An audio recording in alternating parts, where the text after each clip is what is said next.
Today's show is sponsored by Talkspace, the online therapy company that lets you message a licensed therapist from anywhere at any time.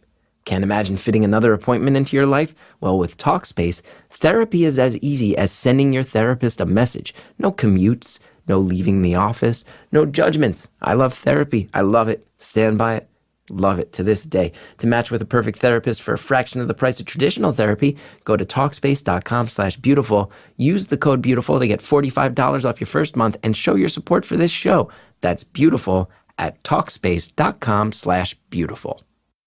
Hey everyone, a brand new season of Raised by TV comes out this week. Raised by TV is the show where two of the funniest people going, two of the nicest people going, two true characters in this world, John Gabris, Lauren Lapkus, both friends of mine, revisit the best and worst of the 80s and 90s TV they grew up on. Everything from SNCC to TGIF, cereal commercials, Oprah, all the TV we grew up with, they're analyzing it. And it's funny, they are two undeniably hilarious people. In season 3, John and Lauren are back talking about more of the TV shows and memorable characters that warped their minds. Listen to Raised by TV now. Subscribe on Apple Podcasts, Stitcher, or your favorite podcast app.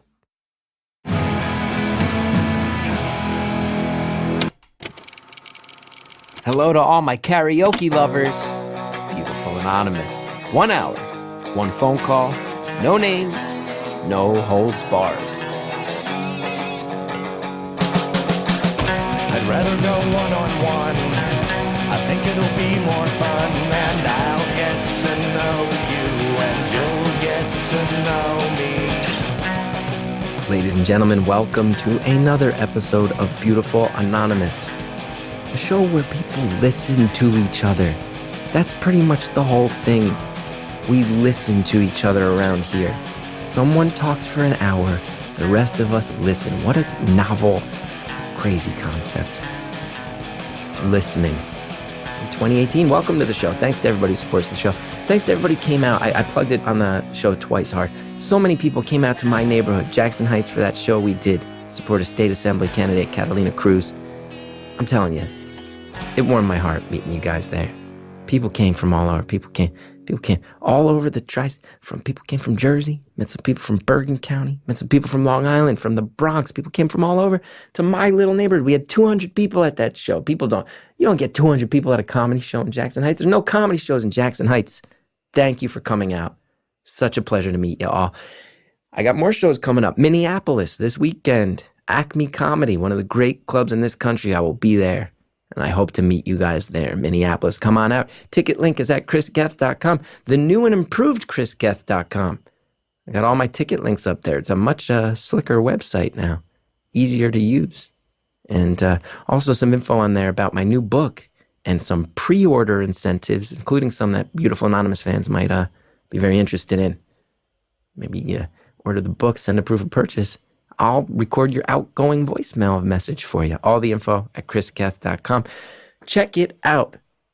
Last week's episode, everybody on Facebook enjoyed hearing about the Navy. We heard from a Navy flyer. Goose, not Maverick. It was really badass. She was so cool. Told us about everything. People really responded well to it. I'm so happy to see that. And I want to thank her. I got to meet her I did a show in Washington, D.C. I met the caller before the call even came out, and she gave me some cufflinks with jets on them. They're cool. I like them. This week's episode, I am so excited for everyone to hear. I have to say, I have not stopped thinking about this call since we recorded it. And this caller is, I will say, out of many, we've done almost 130 of these things, I think now. This is one of the true characters we have ever had on the show. I feel like very often what's so addictive about this show to our listeners, what I hear over and over again is it's just regular people who call in and talk. And you find out these people you'd never think have these stories and these opinions. This is a caller where right away I'm like, no, this is a character. This is a person who, if I met him on the street, I'd be like, this person has opinions, doesn't hold back. A true character.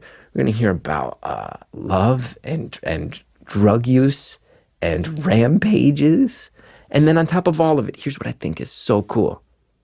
You're going to hear about one of the most intricate infrastructure-based systems in the history of the world, something that I get nerdy about, the postal system. Drugs and rampages and the postal system. This call has it all, everybody. Buckle up. Enjoy.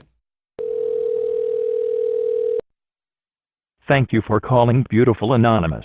A beeping noise will indicate when you are on the show with the host. Hello? Hello? Hi. Hey, is this Chris? Yeah, it is. Can I, like, fangirl for, like, 5 quick seconds? Sure. Like, this is awesome! Sorry. Okay, I think that's all the fangirl I'm going to do for a bit. How's your day going? Better now. Is it? Thank you for that. That was so nice. No, it's like, this is intense. This is cool. I'm always working, like, these crazy hours, so whenever I see the post, I call in, and it's always, like, a beeping noise. And it's like, this morning, like, I just woke up, like, literally, like, 10, 15 minutes ago. I'm like, there's no post. I'm bored. Let me give it a call. And then all of a sudden, there's this process. It's like, and now I know I'm talking to Chris Gethard. Oh, my God. That's nice. You asked me how my day was going. Here's my day. Here's how my day went. I've had a specific day.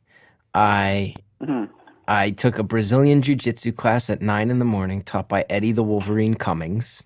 It was great. Wrestled people all morning. And then I went to the Irish consulate in New York because I just got my citizenship. So I was going to get my passport. But got there and I'd forgotten a bunch of documents and I had to get a money order and I went to banks and banks told me they don't do that. So I had to go to the post office, one of the big post offices in New York. I got a money order, ran back, dropped it off. Turned out I had still forgotten a bunch of stuff. Then I came here. Serious? Yeah. That's crazy. And so how often are you doing this jiu-jitsu thing then? Because it sounds like it's a repetitive thing. It sounds awesome though. Yeah, about 3 or 4 times a week when I can swing it. But I've been traveling a lot, so I don't get to get in there. Gotcha. Now, how are you? Gotcha. I'm good. I'm just tired. I just woke up from a 12-hour shift and on my non-skid, and I work at the post office. And I was just there. So that's kind of cool. Yeah. How was your experience, even though I don't really represent the post office? How was my experience? Well, I guess I do, but...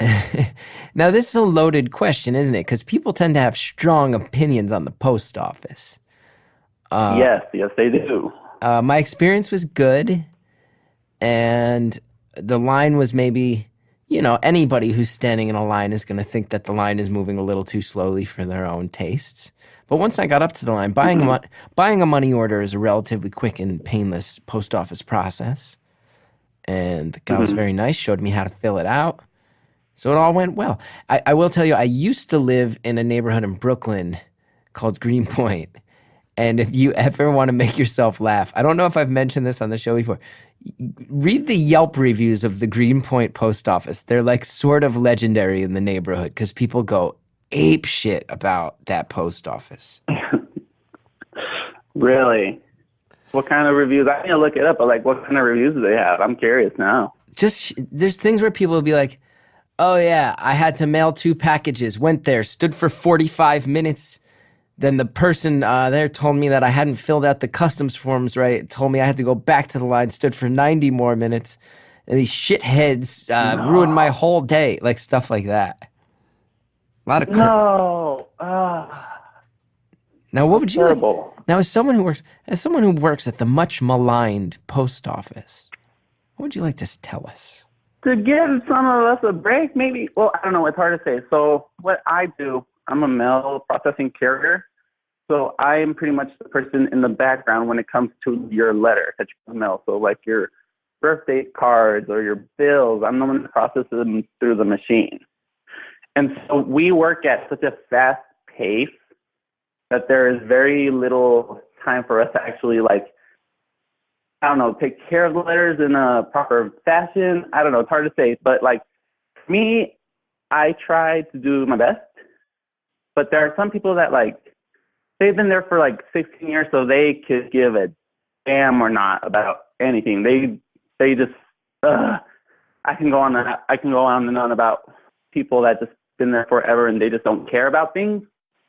But it's hard for me to tolerate it because they are I don't know, like they could have learned, they could have helped expand their knowledge and stuff like that. But I don't know. That's just something that's on my nerves and on my mind. It's just like, I can't. So you're not at the window. That's the front lines, the window. Yeah, I'm on the back. I'm on the back end. I'm the one processing letters. And like, for example, right now it's summertime. We're not in our prime yet. We're not, but yet we are working. I'm averaging about 60 hours a week. Whoa. And I have to max out at 60 because after that, they don't want to pay me the 3-time hourly pay that they would charge me if they would pay me if I did go for 60 hours. Yeah, times are weird right now over here where I'm at. So because you said you got off a 12-hour shift, so you're working 12 hours a day, 5 days a week? 6 days this week. It would be 6 days. Yesterday, I have Saturdays and Sundays off, and since today is Monday, I just worked 12 hours on my non-schedule. So I am probably going to reach 60 by the end of Friday. 60 hours a week? What's going on? Yeah, and during the summer, what's going on over there? I blame Trump. No, that was my escape. So I'm sorry, I can't do that. I'm not gonna do that. I'm not gonna. Like my president said, when they aim low, you aim high. That's my president right there. Look at that. Look at that. Same page, me and you on that one. For anybody listening who's a Trump lover, at this point, I'm not even gonna bite my tongue. No thanks on this. This is beyond insane. So let me make a guess about your life. Holiday season, Christmas cards, that's when it becomes hell on earth. It's because every household has to send out like 20. Could you imagine if every household sent out, or maybe every person, it feels like, sends out 20 cards minimum?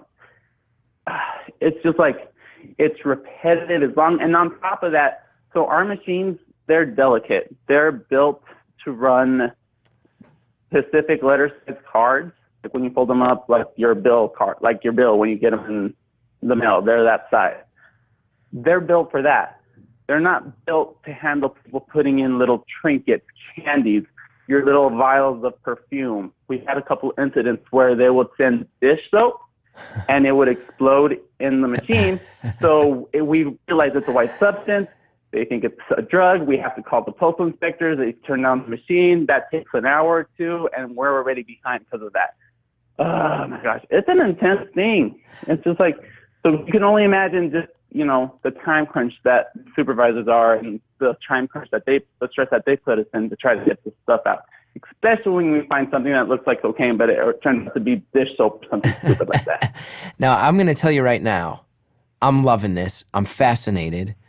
I will say, all complaints about the post office aside, which many people like to grumble, as you know, I'm pretty fascinated by it because it's one of the biggest networks of infrastructure in the world.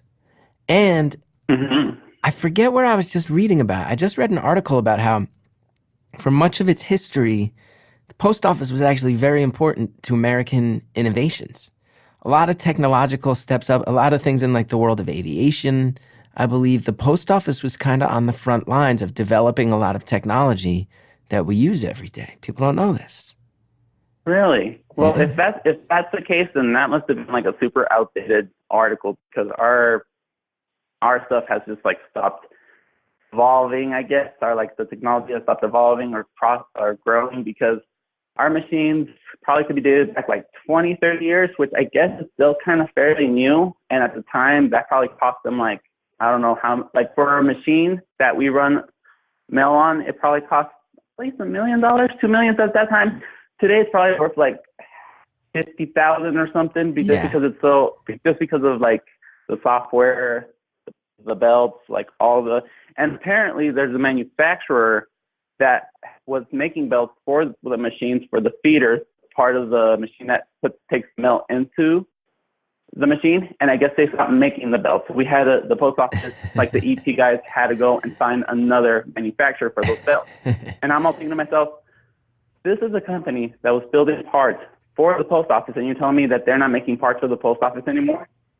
I don't know if that's like a red flag for me. Yeah, that's not ideal. I mean, the article did mention that the innovation has severely slowed down in recent times. They actually said that when the post office Okay. unionized, the innovation started to drop off because, like you said, it started to lead to workers who'd been there for a decade, 2 decades, who maybe weren't the most motivated. But I'm a union man, proud member of two unions myself, so I'm a union supporter. I'm not going to buy into all that nonsense. Give me that health insurance. Nice. Yeah, that's why I'm a union member too. When I got that health insurance, I'm a union steward because of how much abuse. Like we're just like of all the overtime that they're making, and we shouldn't be working all this overtime because they're advancing your standard junk mail like 2-3 days in advance, and they shouldn't be really doing that, but they're doing that. Just that I don't know why everyone talks about a possibility of like their management wants their raises or the bonuses or whatever. I don't know. There's all this rumor going around, but I'm just tired. It's been a very exhausting year because it's literally been like this all year, and it's just been. I'm just like, ugh. It's been good. It's been good money. Don't get me wrong. It's been good money. I am bringing home the big bucks, and I'm living life, you know? Big bucks. I like hearing that. Now I'm gonna let you know your phone fritzed out for a second there. It came back. If it does the robot voice thing again, I'm gonna have to stop you and let you know. So you had mentioned the white powder looking for cocaine. As a mail sorter, as someone sorting the mail specifically, here's a good question for you. Past handful of years, as the dark web has gotten bigger, as things like Silk Road, where people are vacuum sealing drugs and mailing them to each other, have you had to get training for that? Have you been told to keep your eye on that more? Is there more MDMA floating through the mail now? Nope. We don't. We really haven't been told about that. We haven't really been asked to keep an eye out for narcotics or anything. The only time we do ask for like supervisor or postal inspectors to come is if we actually, like if an envelope breaks, because it could also be anthrax. So we got to keep ourselves safe. I have had to report a couple envelopes of marijuana to a supervisor because I don't want to get in trouble for processing a piece of letter that obviously stenches like OG Kush or something like that.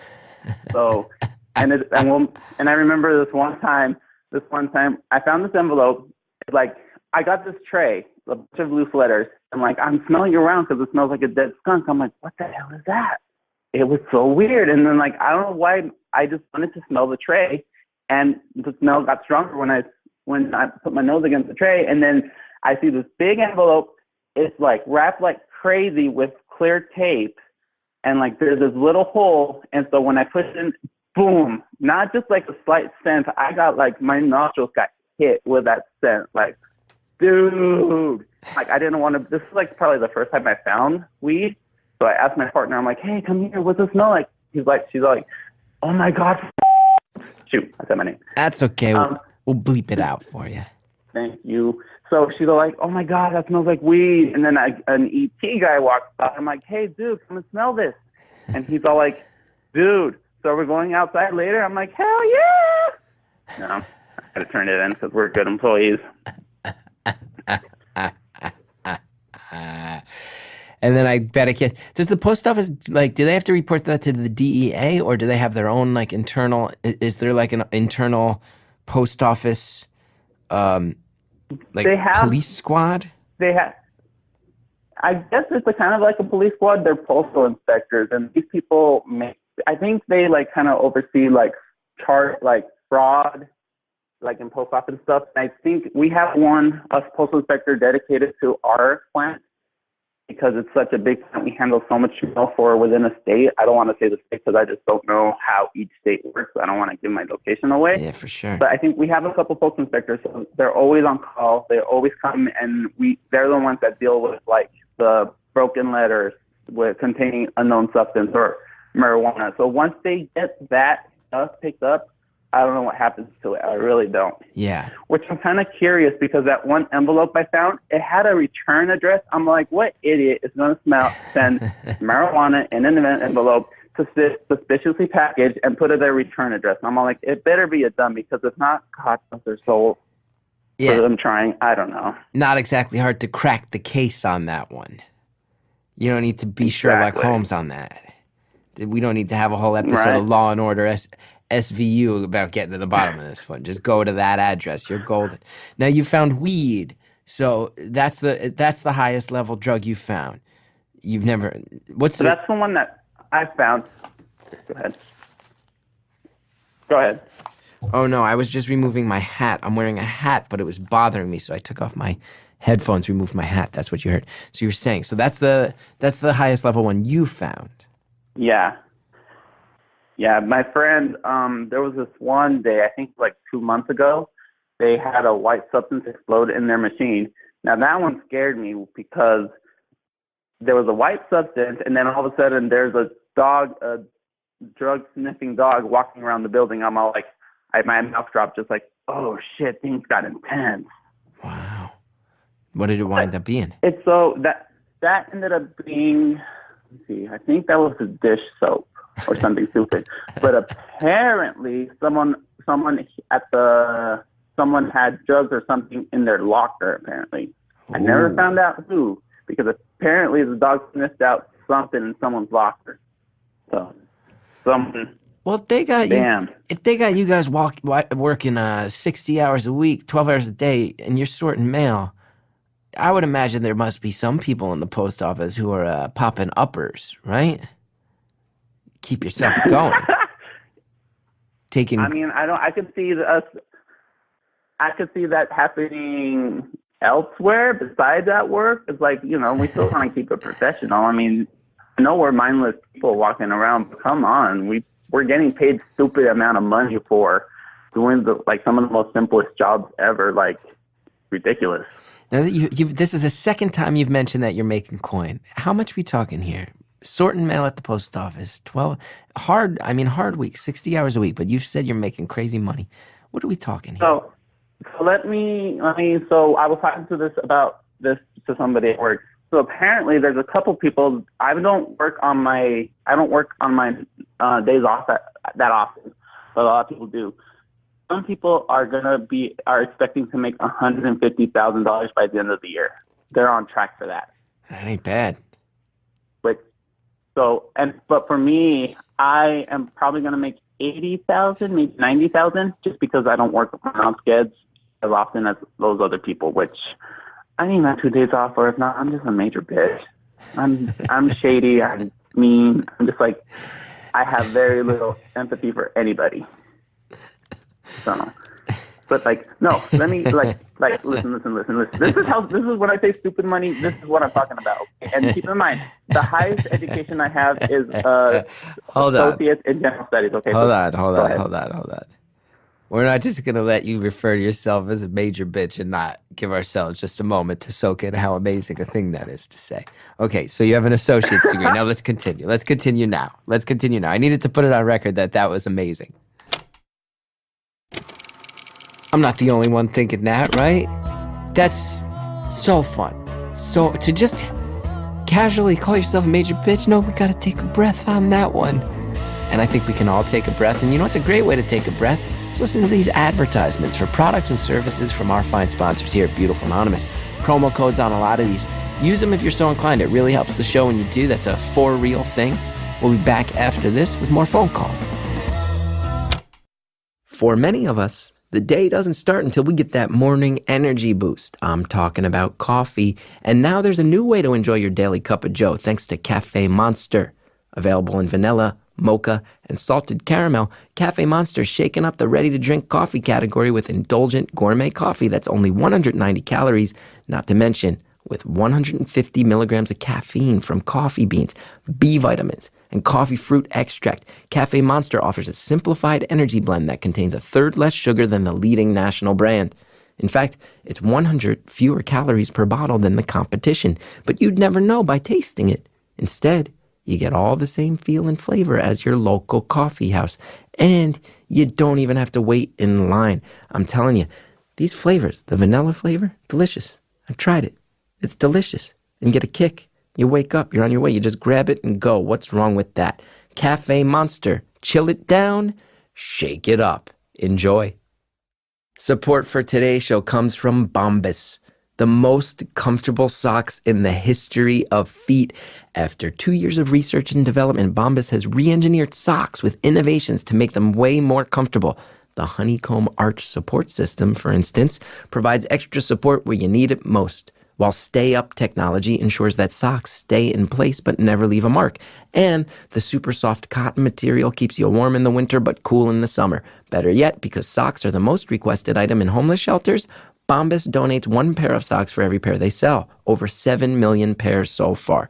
That is a nice way to treat other human beings. And I'm telling you, it's legit. I wear Bombas socks almost every day. They're incredible. You know who the biggest fan of Bombas socks is? My wife. She flips out for them. She loves them. I get them for her as gifts, and she loves them. I got a bunch of Bombas socks recently, and she was like, never seen. She was like, "You have so many Bombas. I'm the biggest Bombas fan. I'm jealous." I was like, "Don't be a hater. I'll get you more Bombas." She's like, "You better, because they're the best." She always says, it's like your feet are getting a hug. And she's right. It's really a good product, and they do good things. And now, beautiful anonymous listeners can get 20% off your first order. Go to bombas.com/stories. Use the code STORIES. That's BOMBAS.com/stories. Use the code STORIES. Get 20% off your first order. Thanks again to all of our advertisers. Now let's get back to the phone call. We're not just going to let you refer to yourself as a major bitch and not give ourselves just a moment to soak in how amazing a thing that is to say. Okay, so you have an associate's degree. Now let's continue. Let's continue now. I needed to put it on record that was amazing. Yeah, everyone rolls their eyes when I say that, but yeah. So, for example, I am at a base pay of $44,000 a year. So that's my base salary. That's what I'm promised if I work just my consistent 5 days a week. If I work overtime, that's double time and a half. So that's about $32, $35 an hour. That's if I work between 8 to 10 hours. Now we're talking. Anything from 10 to 12 hours, that is $44 an hour. Wow. Which I'm amazed that I am making that much for, and by that time, a lot of people are finishing up what they're doing. So we're walking around with each step I'm making, it's like a $5 step. I'm like, dude, I am making bank. I will shuffle. I have shuffled and I have shimmied and I have twerked making that money, and I have to keep my clothes on.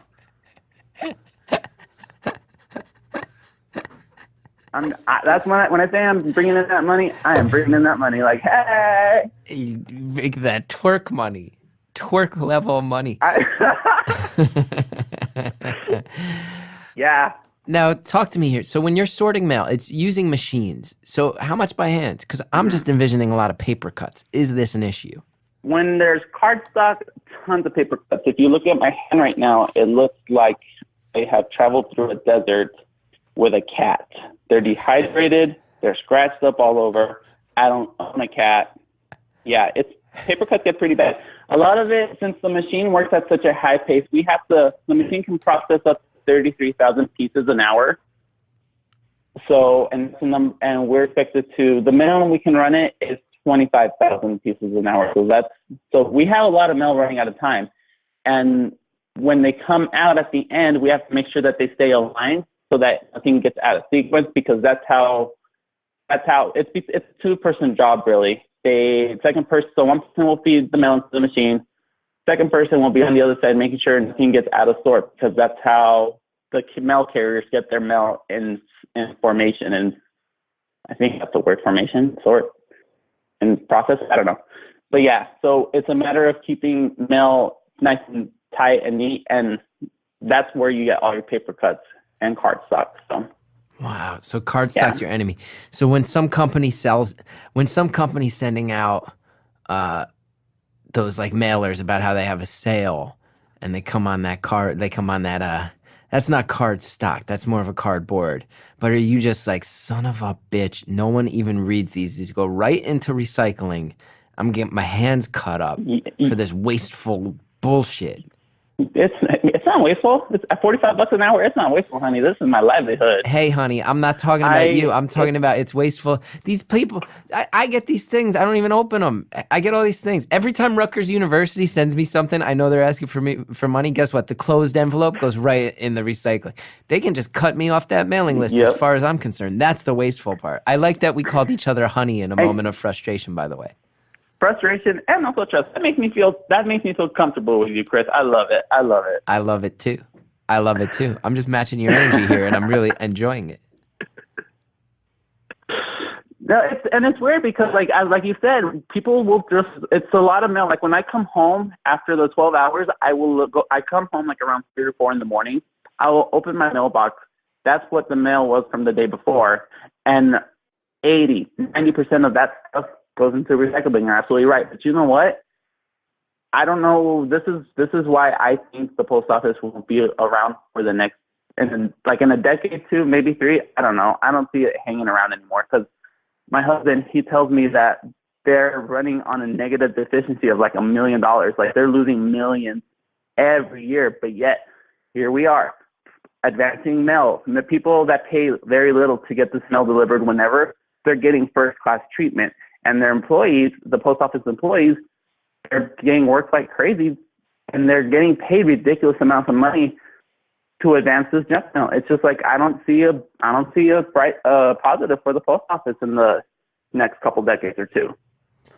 Yeah, I mean, think right between you got these competing services now. You got talk of drones coming in. Amazon handles their own stuff. What's it going to be? Plus emails, texts.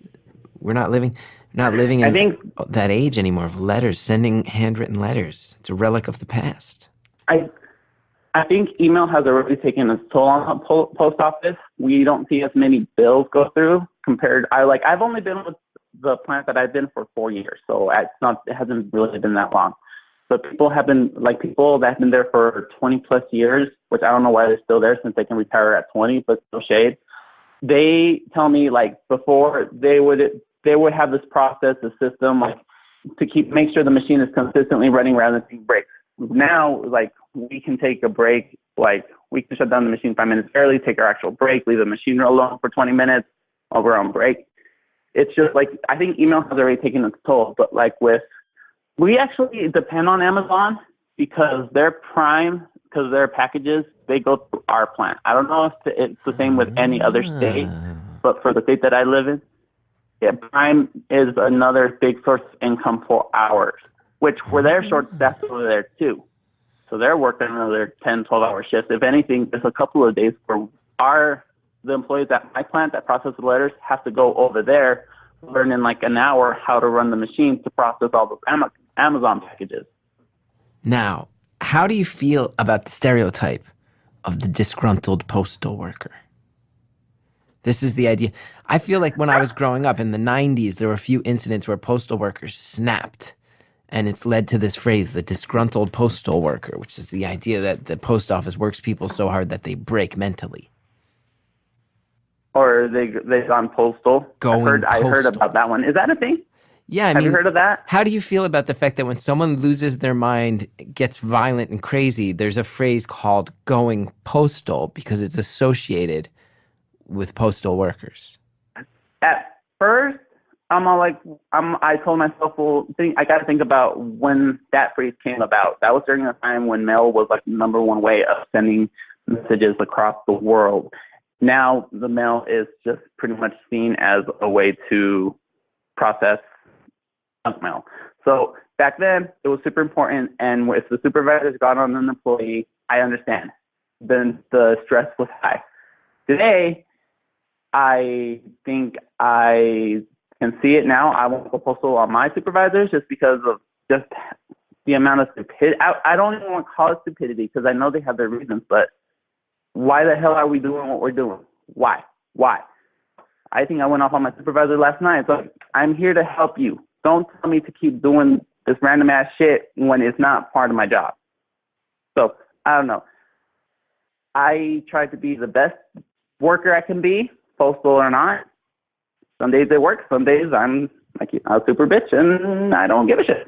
Wow. We just looked it up. Between 1970 and 1997, more than 40 people were killed by current or former USPS employees in at least 20 incidents of workplace rage. Your thoughts? Serious? I am amazed. Holy cow. 40? 40 people killed 40 in people 27 years. Between 1986 and 2011, workplace shootings happened at roughly 2 per year. The post office. But you got to consider, that's got to be, I don't know.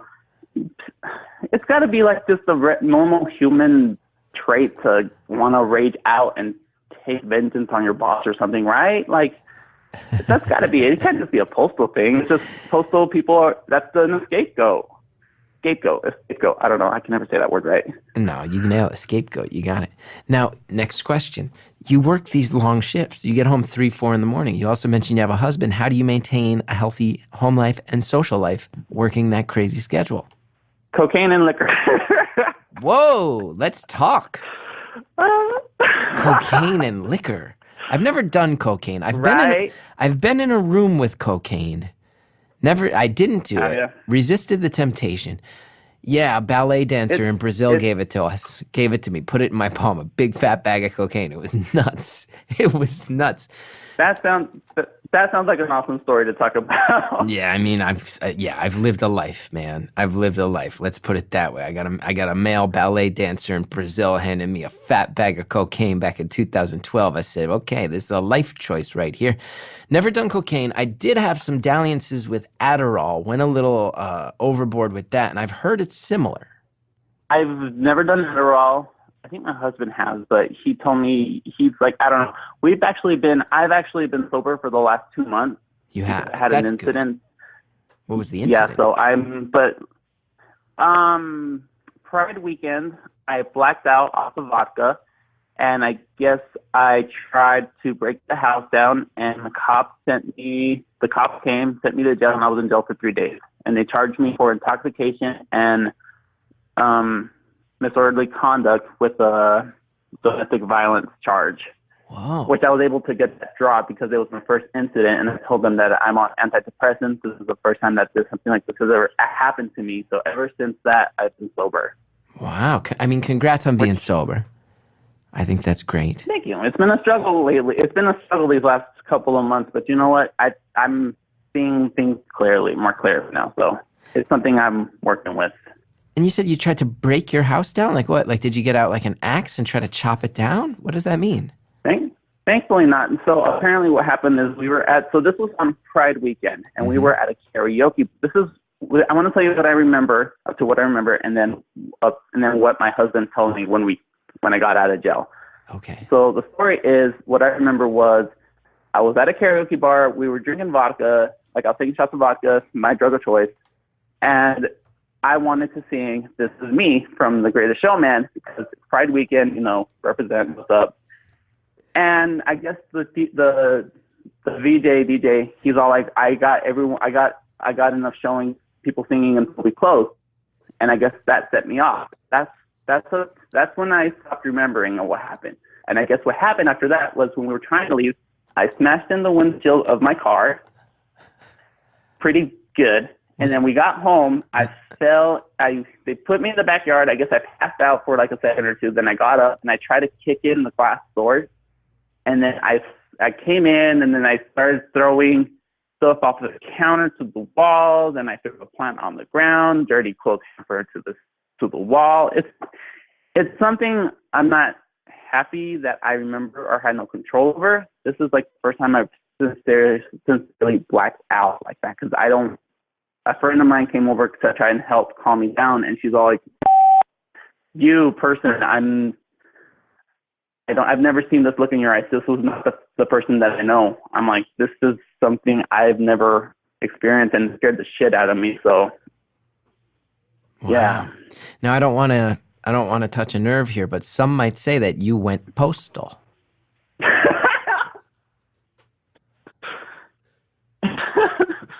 You know what? I probably did. Now, hold on. Okay, so Pride weekend. Karaoke. You get told you will not be able to sing karaoke. You fly into a blind rage, blackout.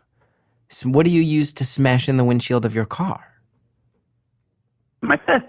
Your fists. Yeah. Were you I all straight cut up? Yeah, I woke up in the drunk tank at jail with a bunch of cuts on my hand. Nothing like severe, but I had cuts and bruises all along my arm and my feet, so I knew that glass was involved. And then when I got out of jail and went to go pick up my car, because since my friend only lives like in between us and the bar, we live super close to a bar.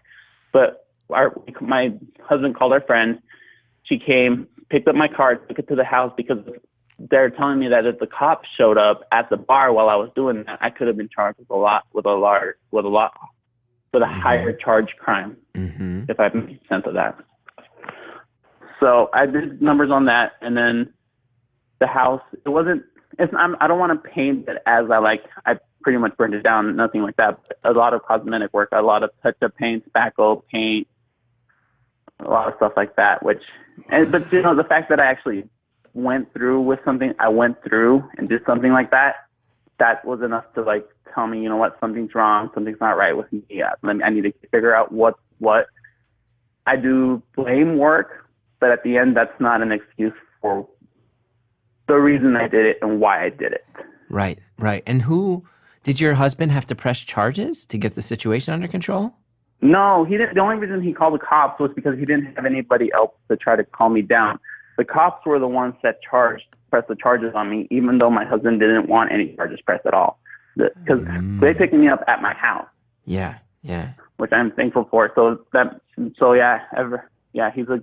guy. He did his best, and I feel shitty for putting him in a situation like that. But I think it was just an eye opener that the lifestyle that we lived on our days off, plus the stress that I was accumulating, maybe wasn't working.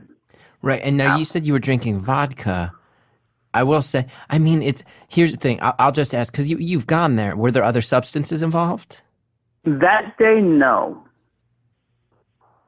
But usually when I do, when I would do the sugar booger plus the vodka, it kind of balanced itself out so I wouldn't forget, if that makes sense.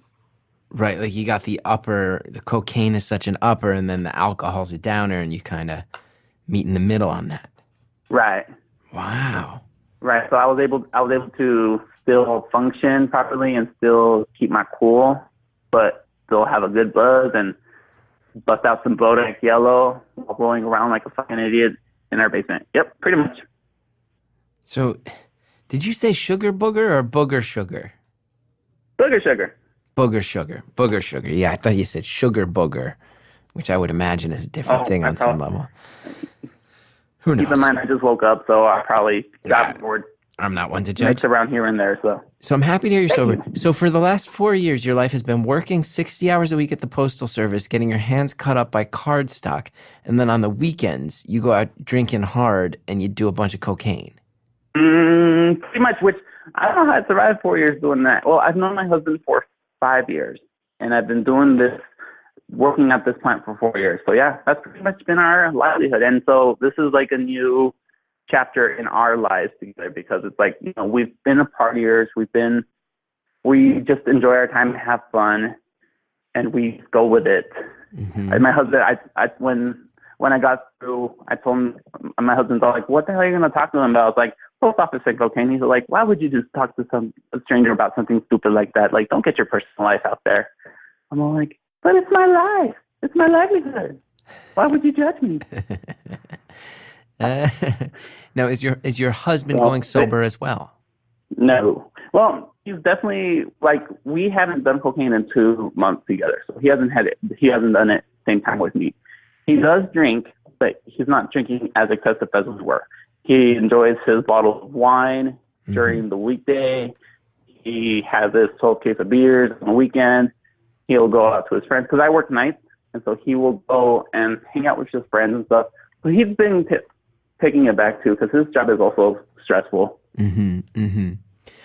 But reasonable social drinking, someone who enjoys drinking and it's a part of his life, but not going hard like you were up until the arrest.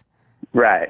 So we've been doing good. I've been doing good, and I think we're on the track to a new livelihood, a new way of living, and we'll see where that takes us. So new way of living. You're hoping you're thinking this might be a long-term change. Yeah. I know it'll be hard, and I know that there'll be opportunities, relapse and stuff like that. You know what? Life is challenging. Life has its challenges, and I'm gonna grab him by the horns and just do the best that I can with it. Well, I think that's awesome. As someone who quit drinking years ago, I know that it's easier said than done, and I wish you a lot of luck on that one. Yeah, it's been any tips for trying to maintain a sober life? Yeah. If you were drinking a lot, was there any like withdrawal type stuff? I've only experienced it just a couple of times, especially, but not with like the liquor itself. Like with the White Girl, that's the one I've had withdrawals the worst. From like what was that? Like on Sundays, like White Girl, I would have withdrawals off of White Girl. Like I would have, like on a Sunday, we would party Friday night, Saturday night, and on Sunday we would just stay home, stay in bed, and like have cold sweats and be shaking. And wait, what's White Girl? Just another name for cocaine. Got it. Sorry about that. I'm not so well versed. I gotta educate the listeners on how to know. White Girl. I haven't heard that before. You haven't heard that one? No, you're just out there doing bumps of White Girl. Booger, Sugar, White Girl. You got a lot of nicknames for this stuff. I think that might be the only two. I think that's as cool as I'm going to get. I have a friend at work, and he also does White Girl. And so, like, I'll talk to him, like, hey, how was your weekend? He's like, oh, it was good. I had White Girl come over. I'm like, oh, dude, how was it? He's like, dude, I had such a good weekend. I'm like, I'm glad to hear, dude. So, like, he's saying White Girl is like a cover so you can speak about it. Like, oh, that White Girl came over. Now, I'm not trying to make jokes in any way or judge, but that you have a husband. When you're like, oh, this White Girl came over, people are like, what? Wait, huh? I guess I never thought of that. I'm gonna have to call him White Boy now. White Boy. Oh, don't believe me on that one. Now, how'd you get? And we're probably big. Probably big in what? Huh? No, I interrupted you. You go. Oh no, I forgot what I was gonna say. I was just like, let me see. I said, oh no, I'm gonna have to call him White Boy. No, I forgot what I was gonna say. I forgot what I was saying. No, we forgot. You know, guys, a lot of people give me credit and say, oh, you're a good interviewer. This is proof that I'm not. Him losing his train of thought, me losing mine, and then us just stumbling into the commercial break. I think I can take the note on that one. Advertisers, they're coming up. They got stuff. You might like stuff. Listen to the ads. Use the promo codes if you're into stuff. Helps the show when you do. We'll be right back. Have you ever thought about the story behind your clothes? What's in them? Where they came from? Who made them? Pact Apparel is an eco-conscious clothing company that believes everyone should know what goes into their clothes because it's what's within that truly matters. Their story starts with 100% organic cotton and other sustainable materials used to make super soft clothes you'll want to live in. Pact partners with fair trade certified factories where workers are protected and treated fairly, and they don't believe that you should have to pay more just because things are organic. Tees are just $15, leggings $30, undies $9. It's a great story from head to toe, and it's good stuff. I have some. I've checked it out. I've worn it. It's nice.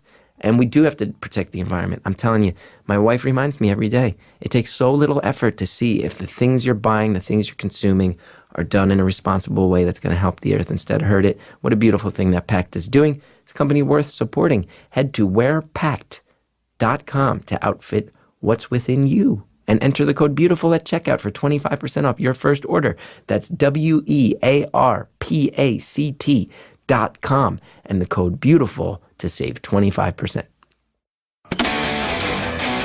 Thank you once again to everybody who sponsors Beautiful Anonymous. Now let's finish off the phone call. Oh, no. I'm White Boy. No, I forgot what I was going to say, too. No, we forgot. Yeah, I mean, you've pounded that brain.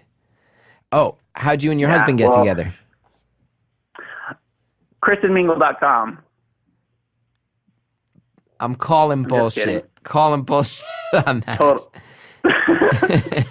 Total bullshit. Although Bullshit. I do appreciate the attempt, and the momentary pause I think will be very satisfying for the listeners. When you said ChristianMingle.com and they could just feel me freeze up for just a split second, I think you got the laugh there. Well done. Well done. Well, I live in a super conservative state, so every time they ask, "Oh, where did you guys meet?" I'll be like, ChristianMingle.com. They'll look at me like, "You're fucking kidding," and then I'll go into a story like, "Yeah, I was trying to find me a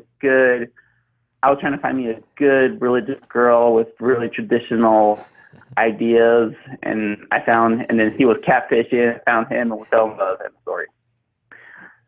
And they'll just roll their eyes and be like, "Oh, okay." No, I met him on Grindr. Yeah, I buy that. I buy that a lot easier than Christian Mingle. Well, that's cool. That's cool. Yeah, it's been an adventure. We were supposed to just be a hit it and quit it deal, but we couldn't get enough of each other, and now we have 2 chihuahuas. We live in a good house. We make good money. I bought him a truck. I didn't want a truck, but he kept nagging for a truck, so I bought him a truck. Nice. Because that's what a good husband does, right? Yeah, I guess so. Yeah.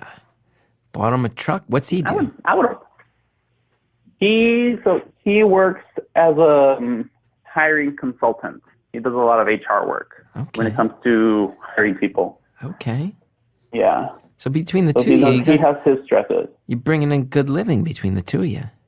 Yeah. Before the overtime, he makes like $20,000 more than me. Wow. But this year, I think we're gonna match. Wow. At the end of the year, we're gonna match income because of all this overtime. So, and I don't have to stress about hiring people because all I have to do is make sure the next door neighbor gets her letters from Wyoming and her Comcast cells. Yeah. And you just do letters. You're not doing packages. I just do letters. They did have an opportunity for me to go over there and learn, but I told myself no, because they sound like, so the building that they do letters is brand new, and apparently supervising over there sucks worse than ours.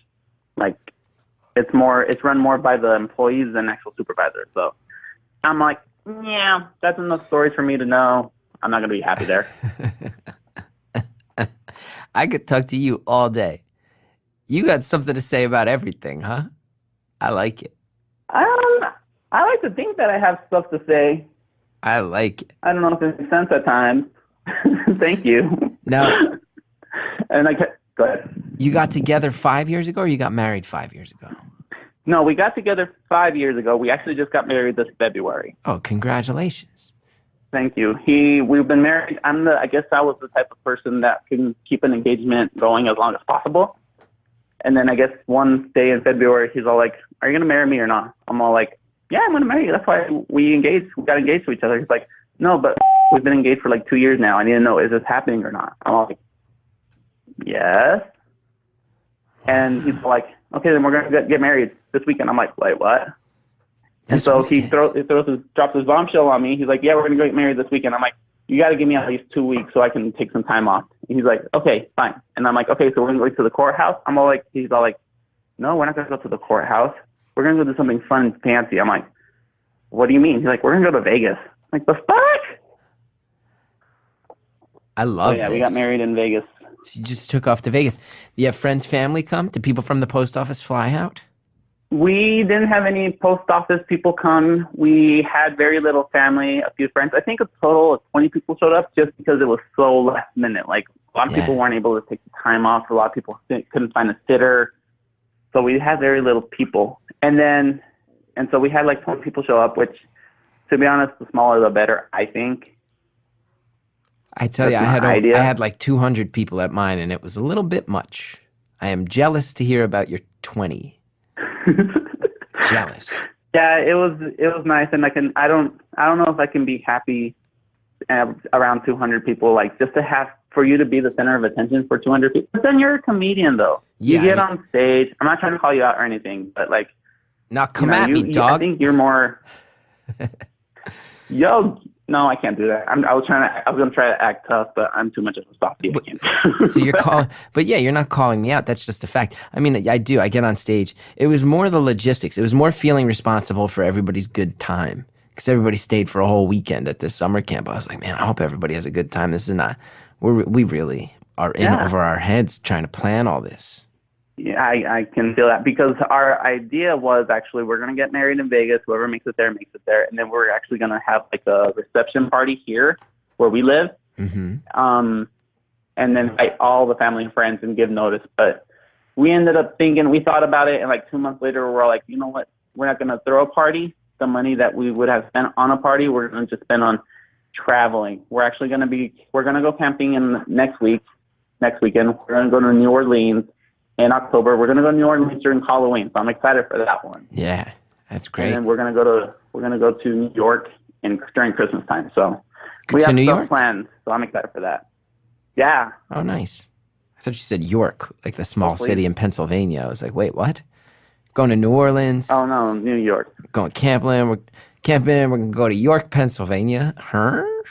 What? York seems nice enough, I guess. Downgrade, total down. Seems nice enough, I guess. No, I wouldn't mind cool. going to New York. I just don't know what's out there. How many vacation days you get a year at the post office? So with my seniority, I think I get 3 weeks. 3 weeks. Not bad. You get good. 3 weeks of vacation. Now, Postal Service is not, a lot of people think it's a government-run thing. It's not technically. The government does oversee it, I believe. Do you get government-level benefits? Is that health plan nice? See, now you're asking me adult questions, Chris. Now you're intimidating me. Well, we can keep talking about blast and coke if you want to do that instead. I'm down for whatever. No, this is a good test for me. I get good benefits. I get TSP plan. I get, what else do I get?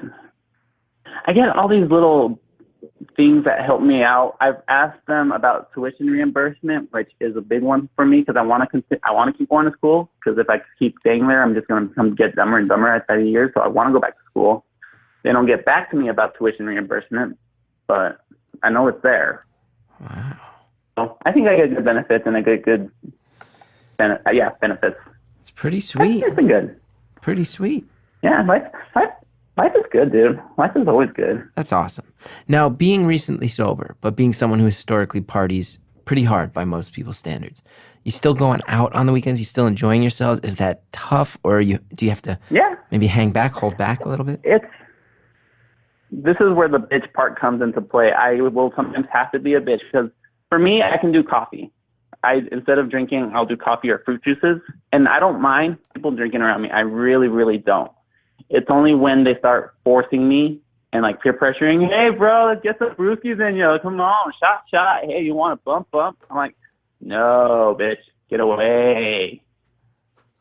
Wow. So I can hang. I can handle. We went to the lake just on Saturday, and my husband and his friend were drinking vodka. And like, hey, do you want to swing? I'm like, no, I'm really good. And they respected me enough to not ask me again because I had my fruit juices and my soda. So I replaced one upper with another upper pretty much. And I've been eating a lot more lately, which I've noticed. So I'm getting a little pudgier. But you know what? I don't care. I love my curves. Well, you know what it is? Sugar. Eating a lot of sweets. Yeah.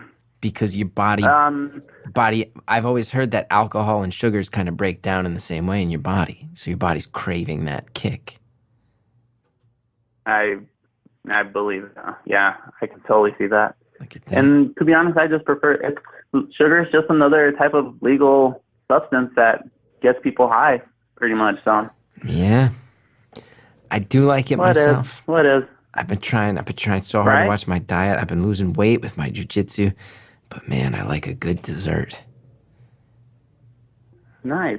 Like a good now, dessert. I do got to say real quick that I was kind of creme brulee. intimidated after hearing the last 2 episodes.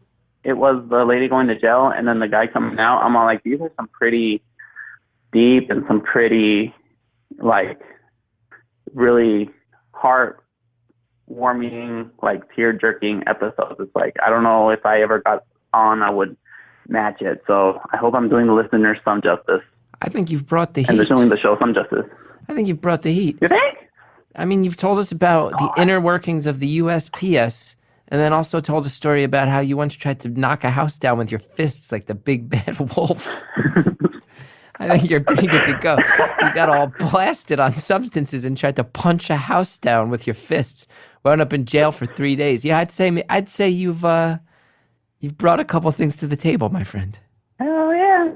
Well, it's not, I just hope to get the message out, and hopefully I touch somebody, I guess. I guess that's at the end what we all try to do, right? We all try to spread our story and our message. I think so. I think it's just a good reminder. Everybody's got something to say, you know? Everybody's got something to say. People don't always feel like people want to hear what they have to say. But this guy right here wants to hear what you have to say. See, this is why I love you, Chris. You are just like so chill and down to earth. Thank you for what you do, man. Thank you. I'm really lucky to do it. Thank you for what you do, because I tell you, how else would I get mailings from my bank, even though I've gone on their website and said, please, let's go paperless on this. I've tried everything. Like, I've gone online to see what I can do to not get junk mail. None of it works so far. And since I work in the plant where I process letters to different states and stuff, I will literally hand put it into the bin that goes to the state that it needs to go. Nope, still get mail from them. J. Crew catalogs drive me nuts. Because I love J. Crew and I shop so much at J. Crew. You don't have to send me the catalogs, okay? It's a waste of paper. I'm going to go in the store. I'm going to drop too much on striped T-shirts anyway. No, Costco and Sam's Club too. They're another big one. Like, I already have your membership. Me and my husband, when we go, we'll cruise every aisle up and down. So we see everything. Because my husband's the type of person that has to pick up everything and look at the pricing of everything. He's like, oh, that's a good deal. We're going to buy it. I'm all like, we don't need a banana hammock thing. We don't even eat bananas. No. Wait, I thought a banana hammock was a Speedo. I thought that was a name for like a real tight Speedo. That was a Speedo, Chris. I am sorry. It was. That's what you meant. I thought you meant an actual banana holder. Now, when you're in a No, I was thinking. Okay. No, what? No, come on. Come at me. How did I make you mad right there? No, I was just about to say that I was trying to refer to the fruit basket that hangs the bananas. I totally forgot that there's a banana hammock that takes care of the penis. I totally forgot about that. So my bad. That's what I was trying to go. Now, since you're an incredibly open person, I feel like I can ask you anything. When you're in a grinder, hit it or quit it situation, what is it that makes you realize, oh, maybe this is more than a hit it and quit it. Maybe there's something special going on here and we got to hang on to it. It was the minute that we exchanged numbers. Because, like, I've had a couple experiences beforehand, my husband, where, I met the guy on Grindr, and then it's pretty much a ghosting. I think to ghost people on Grindr, it's needed to, like, say, I don't want to. So I know that, I don't know, in the state that I live in, yes, ghosting is a real thing. Mm-hmm. So, but the minute that me and my husband changed numbers and and then it turned from coming over to getting the dirty done to, hey, how are you doing? Hey, how was your day? We would both exchange to see how we were doing. So that's when things got a little serious. So kind of like a love story, it's kind of like a love story, but with a lot of lube. So, yeah.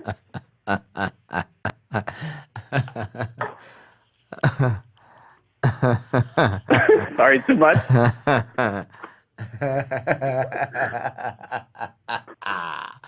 It's a love story with a lot of lube. That's a good kind of love story. Right. I like it. I like it. Yeah. How is it for the straight people? I don't know. I'm just playing. I kind of know that. I mean, I don't know. See, I also got together. My wife and I started dating in 2012. The apps were. I had never done the internet dating or the apps or anything like that. So I think it's a little different just from that perspective, but similar thing, right? You got the attraction, we had been friends for a long time. We had worked together on the TV show, and then we were out dancing one night. I used to go 2012 when I lost my mind a little bit. I used to go out dancing in Brooklyn with my friends. We were real cool. We'd stay out late all night dancing, and it wound up just being me and old Hallie on the dance floor, and we wound up making out. And she claims I leaned in for the kiss. I claim she leaned in for the kiss. I wrote in my book that she kissed me and I didn't kiss her, and she got mad about it. My new book. She's like, that's the one thing that made me mad. I never made the first move in my life. She's like, as a policy and a rule, I don't make the first move. You made the first move. And I said, well, I don't make the first move either. Maybe it was spontaneous. And then it was just a whirlwind romance. We got engaged maybe like 8 or 9 months after we got together. That is so freaking cute. Thank you so much. Yeah, my husband, we kind of have the same thing. He's like, yeah, we wouldn't be together if he didn't keep coming over. And I'm like, bitch, you're the one that kept inviting me over. Shut up. Like, well, it's not my fault you lived in your parents, because at the time I was living in my parents' basement. And then he's all like, you just kept coming over and you kept coming over. I'm like, bitch, you kept inviting me over. You're thirsty, bitch, wanting me. He's like, shut up, stupid. I'm like, no, you're stupid. Now, you said you live in a conservative state. Mm-hmm. How's that? I mean, we have less than 5 minutes left, so we can't get into all of it, but you seem like someone who's totally... Are you kidding me? We went through 55 minutes already? Yeah. Oh my God, time to go back fast when you're talking to Chris Gethard. Yeah, don't yell at me. Sorry, I'm sorry. I just get passionate about what I'm talking about, and then I'm just making my coffee right now, so I'm about to wake up in a minute. It's all good. Conservative state. Living in a conservative... Yes. Yeah, I live in a part of the state where it's a little bit more liberal. But like, you do have to, if you're going to be open about like being an oppressed minority, because I'm also a Mexican, so I'm like a gay, tall Mexican. I have to just make sure, it's like Obama says, when you aim low, they aim low, you aim high. And I just have to remember, you know what?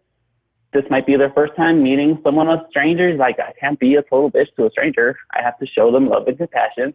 And if they want to be dirty with me, let them be dirty with me. I don't care, because negativity should not affect my life.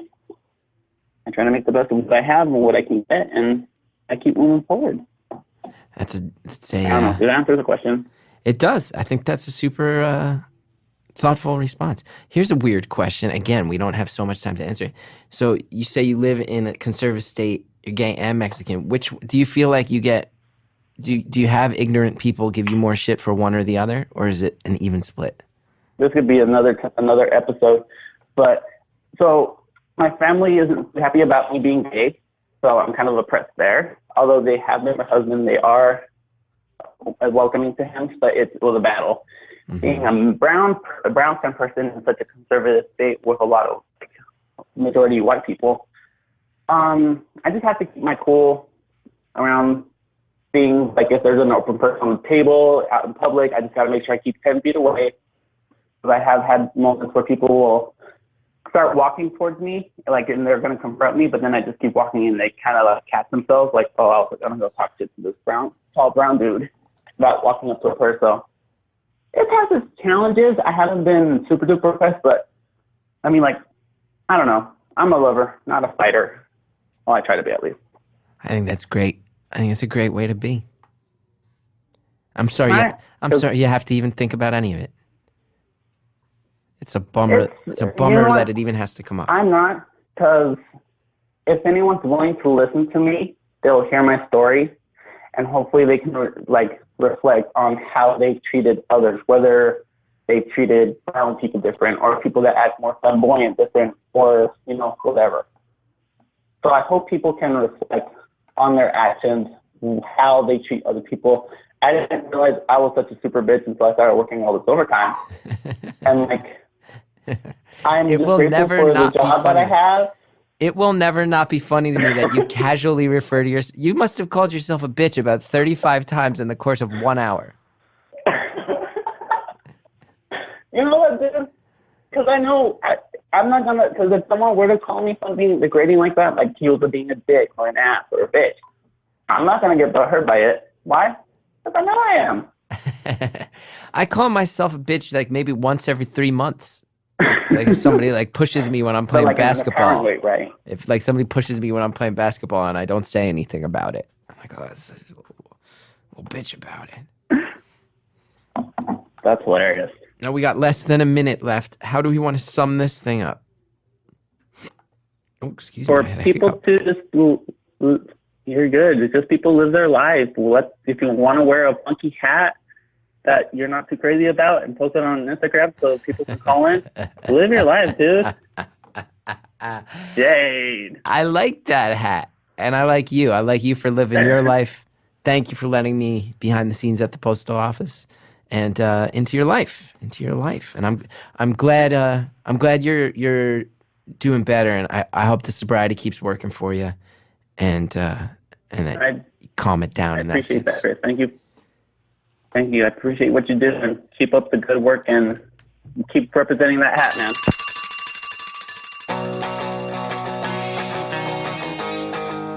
Caller, thank you so much for calling in. Good luck to you and your husband, and I hope you get to keep living a good, fun life. And I hope that you have no more incidents where you bash automobiles to smithereens with your incredible Hulk fists. I hope that doesn't happen again. More power to you. Much love to you. Thank you to Jared O'Connell. Thank you to Harry Nelson. Thank you to Justin Linville. Thank you, Shellshag, for the music. If you want to know more about me, including the dates that I'm on the road, chrisgeth.com is the website. I've been going on the road a whole bunch. Maybe I'm coming to your town. Go to chrisgeth.com. Check and see. Rate, review, subscribe to the show on Apple Podcasts. It really helps when you do. Thanks so much for listening. We'll see you next time. Kiss me face to face.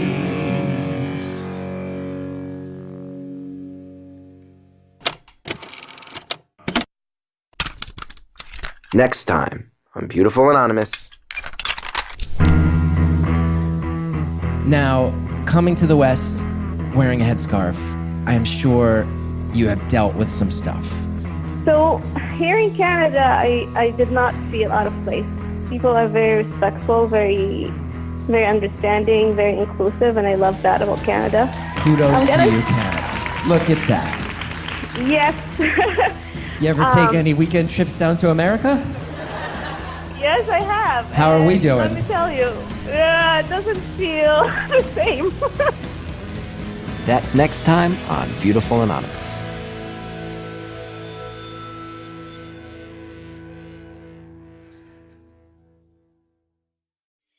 Hey everybody, it's Chris. As you've probably heard, got a new series, Beautiful Follow-Ups. We're following up with some of the all-time great callers from the history of this show. Here's me saying hello to a bunch of them. Thank you for following up with Beautiful Anonymous. Hey, Gaff. Hello, old friend. Hello? Hello, this is... I'm not supposed to know that. It's good to hear your voice, Chris. I'm glad to be able to do this with you. Hey, it's Gethard. Hey, Gethard. Good to hear from you. Hey, is this the Puppet Master? This is the Puppet Master. How are you? Hey, this is Gethard. Chris Gethard, how are you? Beautiful Follow-Ups. Come join me on Stitcher Premium. We'll all catch up with some old friends together. And guess what? You get a free month if you go to stitcherpremium.com/stories. Use the code STORIES. Oh baby, come back. Oh baby, come back. It's not the same since you left. Hey, this is Arnie from the comedy podcast Hello from the Magic Tavern, a chat show I host from the magical land of Foon with my co-hosts Usador, the Blue Wizard, and Chunt, the Shapeshifter. Most weeks we interview adventurers, wedding planners, ambulatory trees. But this week we have a special episode. I am so excited to learn about the Earth lore contained in Pride and Prejudice. We're going to do a book club of Pride and Prejudice. And you said this is a well-loved book on Earth, right? Yeah, it's one of those books that people love or were forced to read, or more likely it's one of those I'm gonna get to it's. And some of our most beloved guests are returning to read the book with us and enjoy some drinks and food over book club. We have Flower, we have Crom the Barbarian. And Germ. You know who they are. Maybe you don't give a crap about what an academic thinks about Jane Austen, but don't you want to know what a wizard and a badger think about it? Not enough spells. Not enough grubs. Not enough sword fights. Whether you love Pride and Prejudice or have no interest in reading it and just want to listen to a book club go really off the rails, you'll enjoy this week's Hello from the Magic Tavern. We shall defeat this book!